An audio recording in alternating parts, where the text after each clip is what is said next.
Salut à tous mes chers dynamiteurs, on se retrouve là pour une toute nouvelle vidéo en compagnie de Jojo. Voilà, bonsoir à tous. Ça faisait archi longtemps qu'on n'a pas été sur YouTube. Là, on va reprendre avec une bonne vidéo autour du Paris Saint-Germain. On va faire une bonne tier list comme vous l'avez vu au titre de toute façon, autour des matchs de légende du PSG versus Chelsea en Ligue des Champions. N'hésitez pas à liker la vidéo. À s'abonner. On se retrouve juste après l'intro pour la vidéo, c'est parti.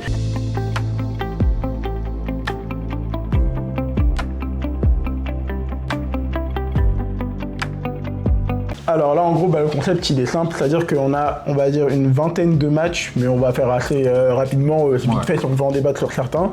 On va les classer dans les barèmes de tier list. On a dans la légende, mais ça, c'est vraiment pour le match iconique, historique. Ouais. En gros, des très très bonnes soirées. Après, on a la bonne soirée européenne, ça va. Voilà. Je m'en fous, enfin des trucs qui sont anecdotiques quand on a un peu oublié, on peut se le dire aussi parce que maintenant ça va faire... En plus moi j'avoue que j'ai une mémoire sur les matchs, c'est vraiment très compliqué. Genre il y a plein de matchs pourtant que j'ai adoré, mais j'ai du mal à me souvenir des trucs. Après cruelle désillusion, et enfin encore traumatisé aujourd'hui, genre, et là je pense qu'avec le PSG il y en aura pas mal. Ouais. Et aussi je précise que justement si on fait cette vidéo c'est parce que Jojo et moi on supporte le Paris Saint-Germain. Du coup voilà, c'est pour ça qu'on peut se permettre d'avoir ce recul et de faire une tier list qui sera, on va dire, basée sur nos émotions, donc sera subjectif. Donc à ne pas prendre non plus trop personnellement. Du coup, on commence avec, je sais pas si je commence, parce que là il y a toutes les éliminations directes. Ouais non, faut pas faire toutes les éliminations directes, faut un peu mélanger. On commence par un match tranquille. En plus un match qui était récent, la défaite contre l'Atlético, contexte défaite contre l'Atlético à domicile. Un match en première partie. À la 92e. À la 92e, c'est ça. Ce match-là, en plus, t'es en phase de ligue de l'année dernière, genre. Et à ce moment-là, j'avais déjà une haine contre ce PSG-là parce qu'on était bon sur le terrain, mais on marquait pas. Mais ouais, c'est ça. Et en plus, les débats, c'était compliqué parce que toi, t'avais beau dire à tout le monde, ouais, on est bon. Les gens, ils disaient, ouais, mais regarde le résultat. Alors que pourtant, dans le jeu, on était vraiment bon. Du coup, c'était encore plus frustrant. Moi, je faisais partie de ces connards qui disaient, ouais, mais regarde le résultat. Ah, vas-y. Et on s'embrouillait tous les jours avec mon pote Nuno et tout. On s'embrouillait tout le temps parce que j'en pouvais plus. Genre, c'était le moment où Dembélé, il cadrait encore rien. Barcola, il n'avait pas encore eu l'éveil. Après, à ce moment-là, Dembélé était pas encore positionné dans l'axe. Il était encore sur les ailes, c'est-à-dire il était beaucoup plus provocateur, il était beaucoup plus dans les passes décisives, dans les passes clics, que dans le dernier geste. Du coup, en vrai, ce match-là, on le mettrait où? Parce que cruelle désillusion, en vrai... C'est fort. C'est fort, mais en fait, j'essaie de me rappeler au moment même... C'est un match, tu domines, genre... moi, je me rappelle, j'ai vraiment eu le seum de ouf, mais en fait... Derrière, on la gagne. C'est-à-dire, c'est tellement passé à la trappe. C'est vrai qu'aujourd'hui, c'est un match où on s'en fout. En vrai, c'est limite un match qui nous a permis de la gagner, tu vois. Parce que ça a été notre dernière vraie défaite, quoi, avant de battre City et tout. C'est ça, donc pour moi, ça partirait dans je m'en fous. Après... En vrai, je peux comprendre aussi. Soit je l'aurais mis en dernier cruel désillusion, ou soit en premier de je m'en fous. Mais après, ensuite, je vais passer à un autre match. Un des premiers matchs de Messi en LDC. On bat City 2-0 au Parc. Et en gros, c'était un des très bons seuls matchs de Donnarumma avant sa saison dernière. Et Messi qui marque contre City, c'était plus un match qu'on a célébré parce que c'était battre City à la maison et surtout c'était le premier 2-0 de Messi, quoi. Ouais, et surtout c'était si j'ai pas de bêtises, c'était aussi battre City parce que le match d'avant qu'on avait fait aussi contre eux, c'était en quart, j'allais dire. En demi, qu'on avait perdu. Voilà, quart ou demi. Je me rappelle avec un Mahrez qui avait été très très bon. Attends, parce que ça aussi sera dans la tier list après. Après, je trouve que l'ère Messi au PSG, c'est pas l'ère que je retiendrai le plus de l'ère QSI. Parce que c'était beau d'avoir Messi au PSG, c'était iconique et tout, mais dans le jeu et dans les matchs, moi, c'est un peu la période où je vais pas non plus détacher parce que j'ai toujours regardé le PSG, mais en tout cas, c'est l'époque où je me sentais le moins proche de l'équipe. Donc j'avoue que j'avais pas beaucoup. Ce match-là, je l'ai pas. Moi, ça irait dans je m'en fous, tu vois. Après, ça va dépendre de toi, mais. Moi, soit je m'en fous, soit bonne soirée européenne, mais dernier des bonnes soirées européennes, quoi. Écoute, en vrai, pour l'instant, on peut mettre dans bonne soirée européenne, au pire, on le descendra. Ouais, au pire, on le descendra, même si je pense qu'on va vraiment le descendre après. On va aller direct dans le gros. Le match aller, 4-0, PSG Barcelone. Le match aller, sans parler du match retour. Je crois qu'on va faire le match retour juste après, comme ça on va attaquer le lourd direct. Pour rappel, victoire 4-0 au Parc des Princes, soirée de Saint-Valentin. Mon gars, qui peut Di Maria, Draxler, mon gars, Draxler. C'était vraiment à ce moment-là. En plus, pour contexte, le Barça c'était l'équipe qui nous éliminait à chaque fois. C'était le Barça de la MSN. Tout le monde nous annonçait mort ce soir-là. On arrive, on leur met 4-0. Le Barça de Luis Enrique en plus. Franchement, c'était une soirée où je me suis dit, franchement, c'était magique, genre. Et après, on sait ce qui s'est passé, mais on en parle après. Mais cette soirée-là, genre, je crois que. Elle était folle. Moi, je me rappelle, pour moi, elle était folle. Et pour le coup, celle-là, et pourtant, elle date maintenant. Ça fait vraiment il y a très longtemps. Je m'en rappelle comme si c'était hier. Vraiment, c'était un truc de ouf. Pour moi, c'est de l'historique. C'est de l'historique et je trouve même que c'est proche de dans la légende. Ouais, je suis du même avis que toi. Et juste, la raison pour laquelle je mets pas dans la légende, c'est parce qu'après, il y a la remontada. Voilà, mais si exactement. on sort le Barça sur ça. Franchement, c'est. Et puis j'ai d'autres matchs pour moi qui rentrent dans la légende aussi. Ensuite, on va passer sur direct. Hein. On va aller dans les sujets qui font mal, le match retour. Le PSG Barça 2017. En vrai, sur ça, et là je trouve que la tier list elle est un peu ambiguë pour deux raisons. Mais vu qu'on prend ça du point de vue du supporter du PSG, je pense qu'on va mettre ça encore traumatisé aujourd'hui. Ouais. Mais franchement, pour un mec qui regarde juste du foot et qui ne supporte aucun club, c'est un match qui va dans la légende. Parce que tout le monde s'en rappelle. Ah bah oui. C'est le match qui a créé le mot remontada. Pour moi c'est. Enfin, parmi tous les matchs, on va dire, entre les années 2010 et 2020, c'est vraiment dans les top matchs. Hein. Ah bah vraiment. Malheureusement, Sergio Roberto, voilà, je préfère pas trop parler sur toi. Mais en vrai, oui, si on enlève notre âme de supporter parisien, enfin oui, en vrai, match de légende, mais un match de traumatisé pour nous, en vrai. Mais vu qu'on le garde, cet esprit de parisien dans la vidéo, on va le mettre encore traumatisé. C'est le match qui a inventé le mot remontada, wesh, on l'a employé en France. Il a fini dans le dictionnaire. Naza, il a fait un son sur ce mot-là. Je pense qu'aujourd'hui, je dis à n'importe qui, on n'est pas Riron, on n'est pas Valladolid. Tout le monde pense à ce match-là, genre. Faut en parler aussi des semaines qu'on suivi, c'était compliqué. Hein. Il y a eu des séquelles sur des années et des années après. Hein, Marquinhos.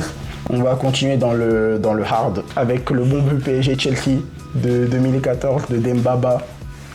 Alors, ça, c'est une élimination qui faisait un peu mal, surtout que tu te fais éliminer par un ancien Parisien en vrai. Un match où tu jouais là-bas. Et tu tenais visiblement la qualif, mais ça part un peu trop en couille dans les derniers moments. Et pour moi, c'est pas non plus encore traumatisé aujourd'hui. Ouais, parce qu'aujourd'hui, Chelsea, mais c'est quand même une cruelle désillusion. Comme toi, la seule différence que tu peux faire entre Chelsea et Barça, c'est qu'aujourd'hui, Chelsea, c'est plus un de nos rivaux. Parce que vu ce qui s'est passé après, on va le voir en plus. Alors que Barça, il y a encore cette image de rival parce que la remontada, c'était 20 000 fois plus fort que ça, je trouve. Pour moi, en termes d'affiches européennes, aujourd'hui, après j'abuse peut-être, c'est parce que je suis de mon prisme parisien. Non, mais pour moi, il n'y a pas une plus grosse affiche. Soit PSG Barça ou Real City. Du coup, PSG Chelsea, je pense qu'on peut le mettre en cruelle désillusion. Aujourd'hui, en vrai, on peut le mettre en cruelle désillusion. On dirait pas donc je m'en fous quand même, mais en cruelle désillusion. Maintenant, on va se ramener à un souvenir un peu plus glorieux. Vu qu'on a fait le Chelsea PSG qui rend triste, là, on va faire celui qui rend heureux en 2015. Ouais. Alors, celui-là, je crois que j'avais trop le seum parce que c'est un moment où j'étais archi jeune de ouf. Et en gros, le lendemain, j'avais école. Et mon père, ce qu'il faisait, c'est qu'à chaque mi-temps de match, il disait d'aller dormir. En gros, moi, c'est-à-dire qu'à la mi-temps, je vais dormir et moi, je vois carton rouge de Ibra, je me dis, vas-y, c'est bon, encore comme l'année dernière, on va se faire sortir et tout.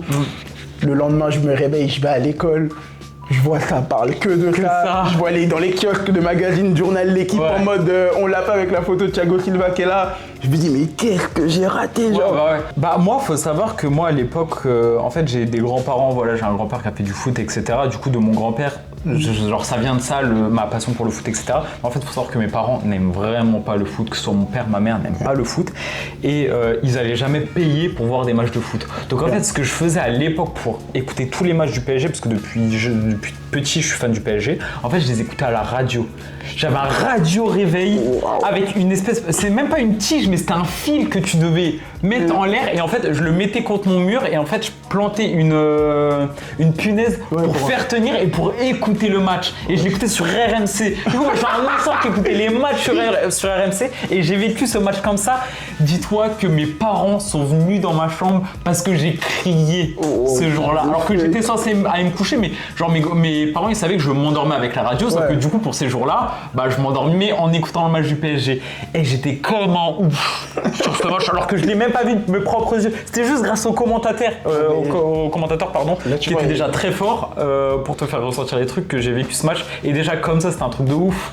Donc le vivre ça aurait été encore mieux. Je montre le truc, je sais pas si je devrais mettre dans historique ou à la limite dans la légende genre, mais pour moi ça se tape vraiment. Et en fait c'est historique quand même. Historique, mais est-ce que ça se met avant ou après le 4-0 si. En plus, j'allais dire n'importe quoi. Je veux dire, c'est bien ce match où on mange le carton rouge. Ouais, voilà. Pour c'était pour être sûr. Parce que j'ai jamais vu que genre des fois j'ai des problèmes au niveau des dates, etc. Donc c'est bon, j'étais bien sur la bonne longueur d'onde. Enfin, en plus les taper avec un jour en moins, tu vois. C'est un peu quel joueur, genre ta figure de proue, genre. Donc non, pour moi c'est historique, c'est tellement historique. Clairement, je le mets en premier historique en plus. Et puis même la photo qu'on a de Thiago Silva là, pour moi elle est légendaire. Je veux tout dire. Elle est légendaire. Le 2-0, là en 2019, sur la pelouse de Man United. Pareil, on va gagner le match aller, mais le retour, on sait ce qui se passe. Ouais, voilà. Moi, je me souviens surtout du retour, pour être honnête avec toi. Bon, en vrai, beaucoup moins de l'aller. Pareil, l'aller, c'est Mbappé qui marque. Et je crois que c'est Kimpembe qui marque le but. Je sais plus qui marque. Aujourd'hui, on peut le mettre en bonne soirée européenne parce que c'est même après l'interview, Mbappé dit faut qu'on arrête de vendre la peur et tout ça, nanana. Mais en fait, c'est un match qu'on gagne 2-0 et on s'était dit tranquille, de toute façon c'est United, on va jamais sortir contre eux après. Ouais, en plus avec leur équipe B, à cette époque-là, ouais. En fait, je crois que c'était McTominay qui n'avait pas. Non, mais je crois que c'est McTominay qui avait même pas eu un t-shirt floqué. Ouais. Je crois qu'il était plus prévu. Je sais plus si c'était lui, mais il y en avait un en tout cas. Au milieu, ouais. Ouais, qui avait même pas. Enfin, c'était même pas prévu qu'il joue, du coup, il avait même pas de. C'est une dinguerie. C'est une folie quand même. Du coup, inutile de. On va perdre du coup très vite aussi sur le match retour, le PSG Man United. Je pense que lui, on va en mettre en cruelle désillusion. Voire même. Je suis encore traumatisé parce que. Pour moi, ça fait partie d'encore traumatisé. Hein. Ce match-là, je regardais avec mon père et ma petite sœur. Et j'étais confiant pendant tout le match. Et là, je vois la main, je mets sur le canapé. Ouais, moi pareil. Moi, j'étais en mode, je le sentais. Le match, je crois qu'on va le mettre en deuxième encore. Ouais. Peut-être qu'on le remontera, mais en tout cas, pour l'instant, on est encore traumatisé. Et le Bayern PSG sous la neige en 2021. Marquinhos, à ce moment-là, Mbappé, il était trop fort. Enfin, franchement, 2021-2022, pour moi, c'est peut-être les meilleurs. Là, on peut le considérer comme le meilleur joueur du monde parce que, certes, il statait, même dans l'apport qu'il avait, il était trop fort. C'est vraiment ce joueur-là. Ouais, pour moi, c'est bonne soirée européenne. Ouais, vrai. Ah, bonne soirée européenne, ouais. Tu l'aurais mis dans l'historique ? Non, quand même pas, j'avoue. Ouais, pour moi. Bonne soirée européenne, mais vraiment, au vu de ce qu'on avait avant, je le mets en premier. Hein. Ouais. Et là, dans la tier list, j'ai pas mis le match qu'on gagne 4-1 au Camp Nou. Enfin, très avec Mbappé qui met un triplé au... Oui. Mais en gros, je le compte dans la même... Ouais, pour moi, bonne soirée européenne, c'était un match de ouf. Je me rappelle, je l'avais vu avec des potes, j'étais comme un ouf le match. Celui-ci, j'étais comme un ouf. Là, le 3-0, le PSG Real Madrid, 3-0. On n'a pas Neymar, on n'a pas nos superstars, mais on a un homme, Angel Di Maria, au Parc des Princes, qui met les 3-0, genre. Oui, ça me dit un truc de... Après la saison 2010, je sais pas si c'est 2018 ou 2019, mais en gros c'est un match qu'on gagne 3-0 au Parc et Di Maria il est juste étincelant. Non, moi je t'avoue que ce match-là il est... Une bonne soirée européenne en vrai, mais voire même je m'en fous. Mais juste en fait ce match-là c'était vraiment le match qui montrait que Di Maria, même s'il y avait toutes les autres superstars, il était encore là genre. Ouais, après c'est que pour moi, en fait je suis partagé parce que en même temps je me dis mettre 3-0 au Real c'est toujours une bonne soirée européenne, mais en même temps je me dis... Genre j'ai du mal à m'en souvenir, tu vois, phase de groupe, c'est pas encore, tu vois, c'est pas comme si c'était en demi ou quoi. C'est pour ça que pour moi on est entre bonne soirée européenne et je m'en fous parce que j'arrive pas à me souvenir énormément de ce match, donc pour dire à quel point il m'a pas non plus, tu vois, je m'en suis pas souvenu pendant des années. Ok, ensuite je vais passer sur toujours le Real Madrid et je vais faire les deux Real Madrid directement, l'élimination en 2017-2018 pour la première saison de Neymar, où en fait même on perd le match aller là-bas et après on fait des pancartes au retour, ensemble on va le faire, tout ça. Match dans le brouillard, Ronaldo qui marque pour mettre une clim. Enfin ce match-là c'était une défaite, une désillusion vite fait parce que mais Neymar il avait pas fait un bon match. Il était pas là je crois, parce qu'il se blesse justement. Oui, pardon. Franchement je le mettrais soit dans cruelle désillusion ou alors en je m'en fous. Ouais, moi encore une fois c'est pas un match. En fait ces périodes-là, moi j'ai vraiment un problème de mémoire, ce qui fait que j'oublie très vite les trucs. Mais surtout, en vrai même ça prouve que juste le match il rentre pas dans la mémoire. Parce que je pense que le match du Real de 2022, on s'en rappelle beaucoup plus que celui-là, tu vois. Voilà, exactement. Après c'est aussi parce que c'est plus récent, mais globalement je me souviens beaucoup plus de celui 2022. C'est pour ça que pour moi ça partirait dans je m'en fous. Aussi, ouais. Du coup, le Real 2022, l'avènement, la naissance du Benzema Ballon d'Or, le triplé venu de nulle part, alors que Mbappé était en train de faire un match exceptionnel. Franchement, cette saison-là, on puait, mais on avait un côté gauche, Mbappé, Nuno Mendes, qui était juste trop fort, genre. Et c'est les deux-là qui nous ont mené un but. Et après, on se prend une... Pour moi, c'est peut-être dur, hein.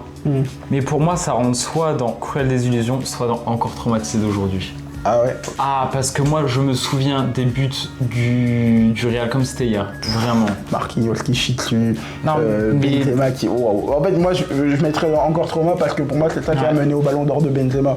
Ouais. Parce que c'est après qu'il continue contre City et tout le reste et tout, mais ça, tout ça part de là. Et même lui le dit que il savait qu'il allait battre les autres équipes, mais Paris, c'était la seule équipe où il savait pas justement à ce moment-là, parce que t'as Mbappé, t'as Messi, tu sais pas, et t'as surtout Mbappé à ce moment-là qui te... Celui-ci, je l'ai vraiment encore en tête comme si c'était hier, mais vraiment, je me rappelle avec qui je l'ai vu, etc. Enfin, vraiment, c'est... Franchement, donc ouais, pour moi, c'est Encore Traumatisé de... Ouais. Pour moi, c'est le trio, là. Ouais, les trois pires... C'est les trois pires matchs, en tout cas, que j'ai dans mes souvenirs... du PSG. Qui m'ont traumatisé, ouais. Okay. En 2013, un match contre Anderlecht. Anderlecht, ouais. Et en gros, t'as... Mais il met pas un missile. T'as un Zlatan qui est en bête de forme. Oui, c'est bon, je me rappelle. Et bref, ce match-là, bon match.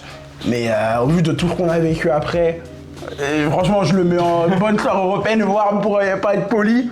Je m'en fous, parce que certes, à cette époque-là, c'était les débuts du projet. Du coup, c'était énorme de pouvoir battre... avec un tel score et tout, mais... C'était Anderlecht aussi. C'était Anderlecht, donc en fait, tu as deux doigts de mettre m'en fous, tu vois. En vrai, avec tout le respect que j'ai pour Zlatan. En fait, ce qui fait que je me souviens de ce match, c'est justement le but de Zlatan, enfin, en tout cas, le but que j'ai en tête de Zlatan, c'est surtout celui-ci qui me fait souvenir du... Et surtout, on a mis Atlético en m'en fous, je pense que celui-là, on peut le mettre en m'en fous. Après ça, t'as un Mbappé contre Bruges. Aussi, en fait, en gros, on joue à Bruges, on gagne 5-0 et t'as Mbappé qui rentre C'est quand Mbappé rentre, en fait, il commençait même pas le match, il rentre en cours de jeu et à lui tout seul, il met je sais plus combien de buts triplés ou je sais quoi. Je vais mettre en bonne joueur européenne parce que quand même, c'est le moment, mais en fin fond, quoi. Parce qu'en fait, juste, je me rappelle un peu plus que celui de Anderlecht. PSG Liverpool de 2019. Et de Neymar. La fameuse Neymar Mbappé, la connexion et tout. Ça, franchement, je crois que je sais même plus pourquoi, mais c'est un match que j'avais pas pu voir en direct. Un des seuls matchs en prime time LDC, grosse affiche du PSG, que j'ai pas pu voir. Pour moi, très bon match. Après, c'était un match de poule. Moi, j'aurais mis ça dans bonne soirée européenne. C'est pas historique. J'ai du mal à dire je m'en fous quand même parce que on a l'image de Neymar qui est étincelant. Donc pour moi, c'est pas non plus la meilleure des soirées européennes, mais c'est une bonne soirée européenne. Liverpool qui gagne la LDC en plus en 2019. J'allais dire oui, c'est pas l'année de Van Dijk. En plus, Oui, c'est cette année où le plaisir c'était Van Dijk. D'accord. Un PSG Celtic, ça dit quelque chose. Le premier match de l'attaque, Mbappé, Neymar, Cavani. À ce moment-là, on roule sur eux et on se dit, allez, c'est peut-être parti, genre la Ligue des Champions avec Neymar et Mbappé ensemble. C'est les premiers matchs ensemble au PSG. Oui. On dit, est-ce que ça va marcher avec Cavani? Ce match-là, je me souviens bien, pardon.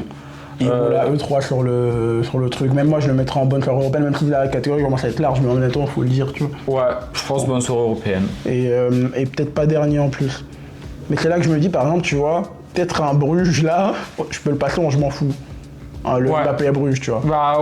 En fait, c'est un très bon match, mais c'est un match, j'arrive pas non plus totalement à l'avoir en tête, donc... Et le United aussi, en fait. Genre la victoire à United, en vrai. Là, tu vois, je me rends compte qu'en vrai, c'est un peu plus représentatif. La même saison, en phase de groupe, toujours, t'as un PSG Bayern avec Dani Alves, Neymar, Mbappé, le trio, enfin... en vrai, là aussi, pas pour faire le border du Brésil, mais franchement, j'étais trop hype par le PSG à ce moment-là. Et moi, je le mettrais en bonne soirée européenne parce que mine de rien, le Bayern, c'était une grosse équipe du Bayern. C'était en quelle année ? 2010... Je crois que c'est 2017, pardon. 2017. En fait, c'est la première année de Neymar. Oui, avec le maillot jaune. Oui, pardon. Et du coup, là, c'est ça. Et du coup, moi, je le mettrais en bonne soirée européenne parce qu'on l'a bien vécu, quoi. Je te fais confiance. Triste. Là, il y a un PSG City de 2015, tu sais, là où Laurent Blanc met le 3-5-2. Où tout le monde dit qu'est-ce qu'il lui a appris. Oui, c'est bon. Le 3-5-2 pitié. Le match qui est de la fin de Laurent Blanc au PSG, genre. Pitié. Non, vraiment... Pour moi, c'est de la cruelle. Même pas désolé, parce qu'à ce moment-là, c'est un match aller, on est battu par. Enfin, on fait 2-2 au parc. En fait, je savais qu'on allait se faire éliminer par City, donc Ouais, mais dire que En fait, c'est quand même un match iconique, mais du coup, dans le mauvais sens pour nous. C'est pour ça que je sais pas si je le mets. Ouais, ou peut-être dans... c'est le moment où Laurent Blanc se barre, en fait, mais je le mettrais plus aujourd'hui dans un je m'en fous, ouais. Ok. Waouh, un gros souvenir. PSG, Barça, 2014-2015. le match on se fait éliminer, mais genre t'as vraiment la MSN chez nous qui nous fait du mal, genre Suarez qui humilie David Luiz. Oui, alors, petit pont, ouverture, pied droit à lucarne. En plus, c'était un match où on disait pourquoi pas cette année on pouvait enfin sortir le Barça et tout, c'était juste impossible en fait. Là, je suis obligé de mettre en creux le défi. Ouais, je suis d'accord. Franchement, ce Barça-là, ils étaient vraiment méchants. Et Suarez, c'était vraiment trop fort. D'ailleurs, le PSG Bayern de 2022-2023, quand on se fait éliminer, même récemment, où Vitinha il tire devant le but, enfin le but est vide. Et il rate. Oui, ça me dit un truc. Mais franchement, c'était une élimination, mais on perd à domicile le match. En plus, au vu de ce que tu m'as dit, c'est vraiment le moment où avec le PSG on n'était plus dedans, c'était vraiment le PSG de Galtier quoi. Je le mettrais limite dans je m'en fous parce qu'en fait c'est un match où honnêtement je savais qu'on allait sortir contre le Bayern chez eux, en match qu'on avait perdu à domicile. Le match aller, c'était trop dur. Un petit PSG Barça 2012-2013, on se fait éliminer par le Barça, mais c'était les tout débuts du projet. C'était même limite encourageant. Ouais, un petit 1-0, carrément, je ne sais même pas ce qu'il fout dans la tier list. Vraiment, je te jure que pour moi, c'est un monde fou. Et là, c'est limite, j'invente une catégorie en ronfle, genre. Et en plus, l'époque de ce Barça-là aussi, c'était quelque chose, tu vois. De ouf, le Barça en 2011, 2012, Xavi, quelque chose de ouf. En vrai, tu savais qu'en début de projet, t'allais pas forcément. Déjà, juste, tu pouvais t'approcher de leur niveau, ça pouvait être déjà très bien. Le PSG City, le match de Barcola. Petit fond. De Dembélé surtout, parce que j'ai Barcola, j'en fais. Non, je rigole. C'est vrai que s'il marque pas ce soir-là, on est dans la merde. Et alors, on est même quasiment éliminé, genre. Bah, pour moi, ça part dans. En fait, c'est entre bonne série européenne et historique. Tu me dis historique, je suis totalement d'accord, parce que c'est le match tournant pour moi. Voilà, exactement, c'est parce que c'est le match tournant. En plus, il y a un truc de match sous la pluie, etc. C'est ça. Donc vraiment, pour moi, c'est historique. C'est historique, je le mets pour l'instant en dernier. En plus, historique. si je dis pas de bêtises, c'est quand même un moment où City ne va pas bien aussi. Ouais. Et c'est eux qui marquent en premier. Et voilà, il met 2 buts. Il met 2. En fait, c'est là où j'ai l'impression que tu vois vraiment le changement du Paris Saint-Germain. C'est justement, t'as plus le traumatisme à ce moment-là de toutes les en tout cas des humiliations qu'on a mis là. C'est là où tu dis que ça s'est passé et qu'on commence à avoir une vraie âme, etc. Et c'est le match qui change tout entre guillemets pour nous. Donc c'est pour ça qu'il est historique. L'autre truc que je voulais mettre, et d'ailleurs en plus tu vois tous les Barcola, les joueurs Neves qui marquent, et le but de Ramos qui acceptait à la toute fin. Et c'était vraiment, en plus on sortait d'une phase où Paris avait enchaîné les mauvais résultats en Ligue des Champions, on gagnait pas. Du coup là fallait vraiment une victoire obligatoire. Exactement, c'est ça. Et le scénario. Et en plus on l'a fait en perdant 2-0 à la base, tu vois. Alors que là on avait toujours un problème de finesse, etc. Enfin en vrai quand tu vois 2-0, tout le monde nous voyait éliminer, tu vois. Vraiment j'y croyais plus. Et juste après t'as l'entrée de Barcola qui fait la différence. Manchester United PSG, il y a le truc dont je me rappelle à la fin, c'est Neymar qui dit, enfin c'est pas le truc que je me rappelle, mais Neymar qui dit je suis pas venu pour jouer l'Europa League. Parce que si on sortait, on perdait là, on se faisait éliminer. Neymar qui clôt les débats, il prend le trophée d'homme du match. Pour moi c'est historique. À ce moment-là, je suis pas loin de le mettre en historique ou en bonne voie européenne. Mais pour moi, j'allais le mettre genre en fin de historique, tu vois. Parce que pour moi, les autres sont plus historiques, mais on est entre la bonne soirée européenne. En fait, pour moi, historique, c'est pour la déclat de Neymar. Neymar, en fait, à ce moment-là. De dire ça et d'assumer derrière. Quand on voit la tier list, on pourrait clairement dire qu'on est des bandeurs de Neymar. Et Neymar, je sais que moi, je l'ai détesté à un moment au PSG, mais quand il était là à ses débuts, frère. Moi, je suis grave en bandeur de Neymar. À ses débuts, frère. Je crois qu'on va passer à mon... Et ça peut faire débat, mais c'est mon premier dans la légende du jour. Exactement. PSG Atalanta 2020. Je rigole en attendant ce match. Allez, go. Mais mec, c'est tellement un match dans la légende. PSG Atalanta 2020, je crois qu'on se rend pas compte, mais c'est le premier match du Final 8. On est en ligne de mire, c'est le premier match, c'est Paris qui ouvre le truc de la soirée du Final 8. On est mené 1-0 par un but random de Pajalic. Et là, pendant tout le match, on pousse, t'as un Neymar qui est maestro. Le meilleur joueur du monde, le meilleur joueur du Final 8, concrètement, à ce moment-là. Franchement, si Paris prend la LDC à ce moment-là, je pense qu'il a son ballon d'or. Et t'es trop fort. Et quand tu vois tous les dribbles qui tentaient, tout ce qui réussissait, franchement, il n'y a personne qui le touchait. Pour moi, c'est digne de récemment ce qu'on a vu, si je dois faire un comparatif. Yamal contre Inter, dans la double confrontation, il était trop fort. Mais ça marche pas. Et je m'en rappelle, tu sais que je m'en rappelle dans le sens où t'as l'entrée de Choupo, je suis avec mes potes et je sais pas ce qui me prend. je me dis, les gars, parce que tout le monde tombe, vas-y, il faut rentrer c'est fini. Et je sais pas pourquoi. Je me dis, non, les gars, imagine. Je vous jure, et je me suis un peu trompé, mais j'ai pété un plomb, j'aurais dit, les gars, il va mettre un doublé. Il met pas un doublé, mais il met but et passe D, donc en vrai, on n'est pas loin du doublé. Et je jure, il rentre, et je dis à mes potes, je fais, les gars, je sais pas pourquoi, venez, on y croit, je le sens, il va nous mettre un doublé et on va gagner. Et le fait que ça arrive au dernier moment, mais en 3 minutes. Et 2 trucs pour lesquels je le mets dans la légende, c'est le fait que ça s'est joué en août. En août, le Final 8, tout le monde était en vacances, on a tous regardé le match avec des potes. On était tous là en mode qu'est-ce que ça va être et tout. On était tous là dans le truc. En fait, c'est vraiment le moment où la LDC c'est tout le monde, entre guillemets, grâce au Covid. Et le deuxième truc pour lequel je mets dans la légende, parce que j'avoue que j'ai fait ma fiotte de fou et là je l'assume. Quand j'ai vu le film, parce qu'à ce moment-là, il y avait les films de RMC Sport après. Ouais, oui. Ils ont fait tout le truc. J'ai tellement pleuré comme une merde quand j'ai vu le truc de la séquence sur Choupo, le fait qu'on revienne, on élimine nos démons enfin. Et j'ai pleuré comme un ouf devant le... Et pour moi, tout ça, ça va dans la légende. Pour moi, le Final 8 aujourd'hui, tu le résumes plus à ce match contre l'Atalanta que ce qui va venir après, la Leipzig et Bayern, c'est la finale. Mais oui, clairement. Moi, Final 8, le match que je retiens. Et puis après, c'est de notre prisme parisien, mais je pense Final 8, je pense à ce match en premier. Genre, il n'y a pas même d'autres équipes ou quoi, je pense à ça en premier, tu vois. Pour tout le côté spectaculaire de la rencontre. Il n'y a pas un monde où il n'est pas dans la légende. Vraiment, pour moi, c'est pas le match, voilà, mais c'est dedans. C'est ça. Et du coup, juste après Atalanta, on a eu Leipzig, qui j'ai envie de quand même, la victoire contre Leipzig, où on a plié les débats, on gagne 2 ou 3-0. Ouais, pour moi c'est une bonne soirée européenne dans le sens où... Moi je le mettrai vraiment en dernier de historique parce que ça t'accède à ta première finale. En fait, oui, c'est historique pour le PSG, mais si on parle de rencontre pure, entre guillemets, c'est un match où beaucoup se voyaient déjà en finale. Ouais, notre peur c'était ça justement, c'est de dire est-ce qu'on ne voit pas trop beau, tu vois. C'est ça, mais moi je me rappelle, je vois le début du match, je vois on marque, j'étais en mode bon, c'est bon, on va aller en finale. Enfin, t'as toujours les démons de tout ce qui s'est passé en disant bon, tu sais pas ce qui peut se passer. Parce que moi j'ai ça même jusqu'à cette année, j'ai eu le truc de on ne sait jamais ce qui peut se passer même quand il y a 3-0. Mais c'est vraiment le match où je me suis dit bon en vrai on risque de passer. Donc pour moi c'est entre historique et bonne soirée européenne. Je le mets, allez pour toi, en premier de bonne soirée européenne. Mais avant ce Final 8, il y a un match qui nous permet d'y accéder. C'est le match contre Dortmund à la maison. Ça, j'aurais pu mettre la photo de Di Maria aussi, mais il y a tellement de trucs. C'était tellement incroyable ce soir-là aussi. Et je suis vraiment pas loin de... Et je pourrais même pas dire qu'il y a eu autant d'emphase autour de ce match qui a créé le truc où vraiment il y avait une effervescence et tout. Ouais, mais je crois qu'il y avait une histoire de... C'était le début du Covid, quoi. Non, mais surtout, ça avait beaucoup parlé. Si je dis pas de bêtises, c'est pas forcément Dortmund, mais c'était surtout Haaland. Qui était du coup trop fort, qui avait fait ses stories, je suis dans ma ville, etc. Quand il avait pris un snap où il avait mis la localisation Paris, etc.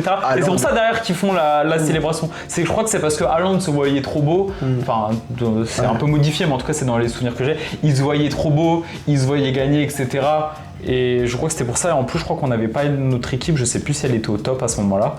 Mais... Non, on avait Neymar encore qui était là, Mbappé aussi. Mbappé, je sais pas si je l'avais joué ce match-là, le retour. Et en plus, c'est à l'aller où Haaland il met une peur de zinzin.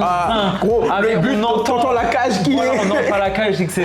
C'est un malade mental. Et je pense que c'est pour ça aussi qu'il y avait autant, c'est qu'on avait la peur d'Haaland, etc. Ouais.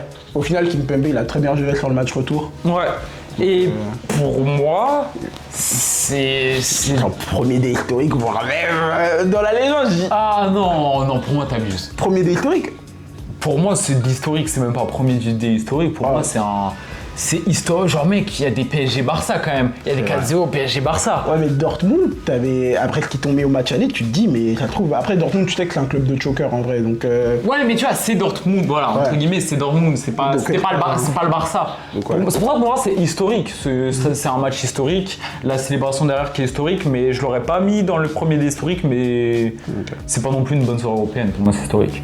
Là, il y a quelques derniers matchs que je vais virer en 2 speeds. T'avais le PSG City de 2020-2021 justement, où le Mahrez en fait, il nous élimine en fait tout simplement.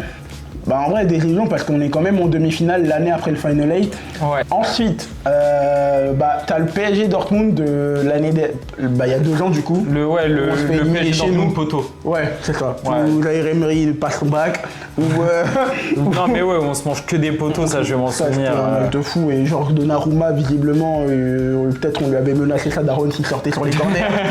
je ne comprends pas, mais visiblement c'est un match où tu perds 2 fois 1-0. Pour moi, c'est de la cruelle désillusion. Ah, de fou. On va sortir la double confrontation contre Liverpool la semaine dernière. Ouais. On commence par la défaite 1-0 à domicile. Il n'y a pas meilleur match pour dire cruelle désillusion. Ouais. Parce qu'en fait, ce match-là, on leur met tout, on domine, on marque. Enfin, on marque pas et on gagne pas surtout. Parce que t'as Nuno Mendes qui fait un match de fou sur Salah, qui est le potentiel ballon d'or à ce moment-là. Au final, le seul moment... Nuno, ouais. Le potentiel ballon d'or ? Non, Salah. Ah oui, pardon, ok. Il empêche Salah de... Oui. De passer il a pocket, il a clairement. Il a clairement pocket. Et en fait, le seul moment où tu te prends un but, c'est quand Salah sort parce que Nuno Mendes manque de vigilance, quoi. Pour moi, j'ai toujours été un fervent défenseur des gardiens. Quand t'as qu'une occasion, c'est là où c'est le plus dur de l'arrêter. De ouf, tout le monde tombait sur Donnarumma. Elliott la cale bien. Donnarumma, il aurait pu l'avoir, mais en vrai, il a pas d'arrêt à faire et tout. C'est la seule qui doit arrêter. Oui, il faut l'arrêter, mais oui, c'est pas facile non plus. Donc ouais, cruelle désillusion. Par contre, le retour. Et là, je pense qu'il va y avoir un débat. Mais déjà, entre la clim de Doué, c'est la photo que j'aurais dû mettre, mais là, je préfère mettre tous les joueurs qui travaillent ensemble. Mais entre la clim de Doué, le but de Dembélé qui est complètement what the fuck, et c'est à partir de là qu'on commence à vraiment dire. Et surtout un match sous pression. Mais le match aller, on est grave au-dessus. Et le match retour, il bombarde et ça passe à rien. T'as Donnarumma, c'est là où il fait des arrêts de haut. Des arrêts de fou malade. Et en gros, je vais t'expliquer aussi parce que là, il ne reste plus beaucoup de matchs et c'est pour ça que j'ai pas mis par exemple la confrontation comme contre Aston Villa ou même contre Arsenal. Parce que pour moi, ce match-là contre Liverpool, il est dans la légende. Parce qu'on parlait de City tout à l'heure comme un tournant. Mais ce match contre Liverpool, à partir du moment où on passe, je me dis que ça y est, en fait, qu'est-ce qui peut nous arrêter ? Quand je vois le tableau de Ligue des Champions, je me dis, à part si le Real sortait Arsenal, que le Real, faut toujours avoir peur d'eux. Et pour moi, Aston Villa, je savais que ça allait y passer. Arsenal, je savais que ça allait y passer aussi. En fait, Arsenal, j'avais chaud quand même. On avait chaud, mais quand je vois le retour de Liverpool, la pression qu'on a eue, je crois que j'étais devant ma télé comme ça à minuit. Pendant tout le match, je tremblais. En transe, je l'avais vu au bar avec des potes, mais vraiment, j'étais par terre, j'étais pas bien. Je me disais, c'est impossible qu'on gagne. Après, j'avoue, quand on arrivait à la séance de penalty, j'ai grave switch. Ah ouais ? Partir séance de penalty, je suis en mode. Ça va le faire dans le sens où. T'es fou, moi j'aurais jamais. Mais Donnarumma, mec. Ouais, mais gros. On aura beau dire n'importe quoi sur Donnarumma sur une séance de penalty, mec. Ouais, j'étais en mode oui, c'est Liverpool. Enfin, j'étais pas non plus en mode on passe tranquille, mais j'étais en mode on a quand même beaucoup plus de chances de passer maintenant que pendant le match, parce que pendant le match c'était tellement compliqué. Je me suis dit séance de penalty, ça va un peu rehausser, ça va être serré, et moi je commençais à me voir passer. Bon, que le Barça. Et c'est Ernest Slot qui a dit celui qui va gagner cette confrontation va gagner la Ligue des Champions. Au final, il a eu raison. Oui. C'est pour ça, moi, je mettrais dans la légende en deuxième, parce qu'Atalanta c'était encore plus fort, je trouve. Ouais. Mais moi ça me va. Parce que j'allais dire soit dans la légende, soit historique en premier, mais du coup dans la légende, on va dire que ça me va. Moi j'aurais mis historique en premier, mais dans la légende, ça me va. Ensuite, pour finir, il nous reste 2 finales. Je commence par la finale malheureuse. PSG Bayern. Moi j'ai mon avis sur ça. En vrai, ça va. Tout le monde dit qu'on pourrait mettre ça en encore traumatisé aujourd'hui. Ouais. Mais la vérité, c'est que j'ai vu le match avec mes potes le lendemain. C'était une finale on avait eu le somme le soir même, mais le lendemain on avait déjà oublié en disant bravo, on est fiers de l'équipe, tu vois. En mode. Ah non. Ah, je te jure, pour moi ça passerait juste en cruelle désillusion. Pas je m'en fous parce que c'est une finale, mais cruelle désillusion et même pas en premier. Hein. Là c'est ton avis cata là. Parce que pour moi, encore traumatisé d'aujourd'hui dans le sens où... Ah ouais. Mais mec, c'est à partir de ce jour-là où j'ai commencé à avoir un agenda de zinzin contre Mbappé qui fait la passe au gardien. Je veux plus de responsabilité. Justement, c'est cette action qui fait que je suis encore traumatisé du match. Mec, c'était normalement, on gagnait. Sur cette frappe, on gagnait notre première finale de Ligue des Champions. Il se foire derrière, on prend un but d'un ancien... Genre de Parisien qui met jamais de but de la tête, Camille. La tête, il la met les yeux fermés. Non mec, je suis tellement traumatisé de ce match encore. Keylor Navas, il prend jamais de but qu'il en prend un. Alors oui, derrière, forcément on la gagne, donc tu peux dire elle est un peu, enfin elle est facilement oubliée. Je te jure que même en enlevant le fait qu'on la gagne, je la mets en cruelle désillusion parce que pour moi une remontada, c'est notre première finale et c'est notre première finale. En fait, je l'aurais mis dans cruelle désillusion si jamais on n'avait rien fait du match et si jamais c'était pas atteignable. Si jamais c'était pas atteignable pendant la finale, je t'aurais dit ok, cruelle désillusion parce que entre guillemets on va en finale, on sait qu'on va perdre. C'est que là on est à ça de gagner et on a un big choke qui fait qu'on la gagne pas. Après, si toi t'étais pas d'accord avec un truc, je te laisse changer un truc et moi c'est ça que je mets dans encore traumatisé. On va dire que tu m'as convaincu par l'argument que c'était notre première finale et le fait que là où tu m'as convaincu c'est le fait qu'on était vraiment très proche d'eux. C'est ça, alors que pourtant c'était un Bayern de zinzin qui fait. Pour moi j'avais vraiment l'image de ce Bayern de zinzin qui tabassait tout anti-fric en mode je gagne 7-0 mais je suis pas content. On va finir avec the last one et je pense qu'on sait très bien. Oui, en vrai. L'autre finale du coup, celle qu'on a gagnée. En vrai, dans la légende, mais même la question que je vais poser, est-ce que c'est pas simplement en termes de partition ce qu'on a fait, de tous les matchs qu'on a là, est-ce que c'est pas le meilleur match de l'histoire du Paris Saint-Germain genre en fait, c'est une victoire où tu les as bouffés pendant les 90 minutes. Ton 5-0 il est incontestable, tu mets 5-0 en finale de Ligue des Champions contre un Inter qui a pas pris beaucoup de buts. Qui a sorti le Barça, l'autre favori entre guillemets, parce que je pense que le Barça aurait aussi pris tarif.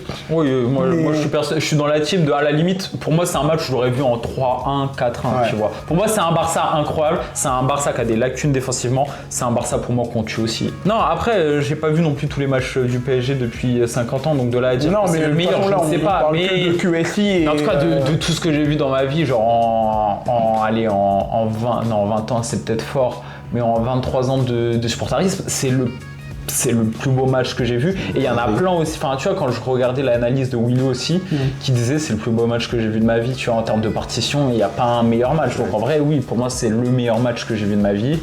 Et enfin, tu ne peux pas faire mieux en fait. En fait, ce match-là, c'est une superbe conclusion de tout le projet QSI en fait. Ouais, de ouf. Au bout de quasiment 15 ans après l'achat, genre finir la partie de ton rêve sur un match comme ça, en dominant totalement. En fait, il n'y a aucun débat. Pour moi, c'est en fait, parfait, ce match-là est grâce à tous les autres matchs en fait, qu'on a classés avant, tu vois. De ouf. Et c'est limite la conclusion que je pourrais faire, c'est que je pense que en fait, tous ces matchs-là, ils ont servi dans la quête à remporter la LDC, on a fini par le faire.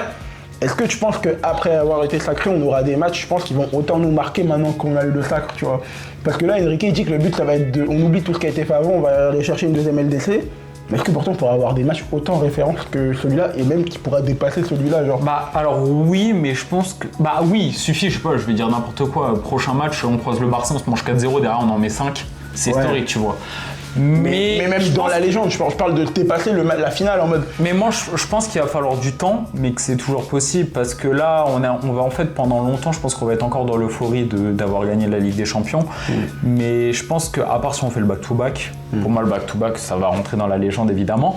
Mais imaginons qu'on la gagne pas cette année et que pendant 3, 4, 5 ans, on la gagne pas. Tu vois, on va commencer à avoir ce truc de il faut qu'on la regagne, et c'est à partir de ce moment-là qu'on va commencer à avoir des matchs qu'on pourra mettre dans l'historique, dans bonne soirée européenne, dans la légende. Mais pour moi, c'est pas le fait d'en gagner une qui fait qu'on n'aura pas d'émotion, tu vois.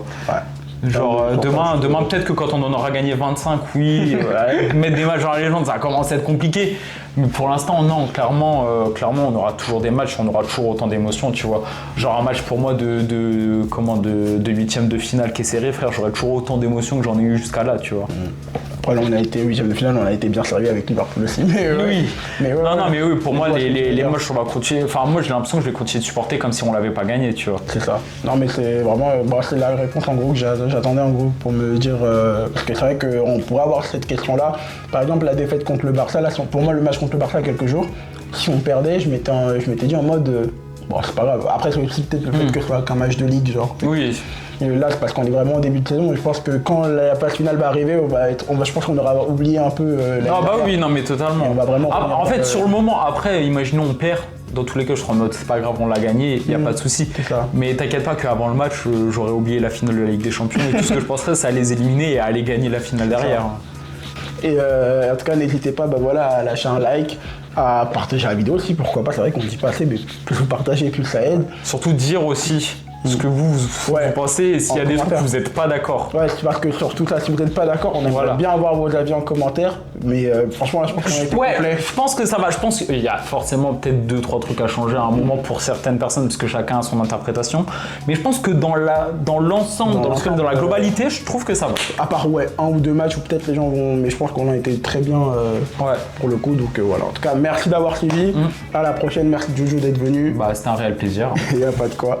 Du coup, à plus, mes dynamitaires. À plus.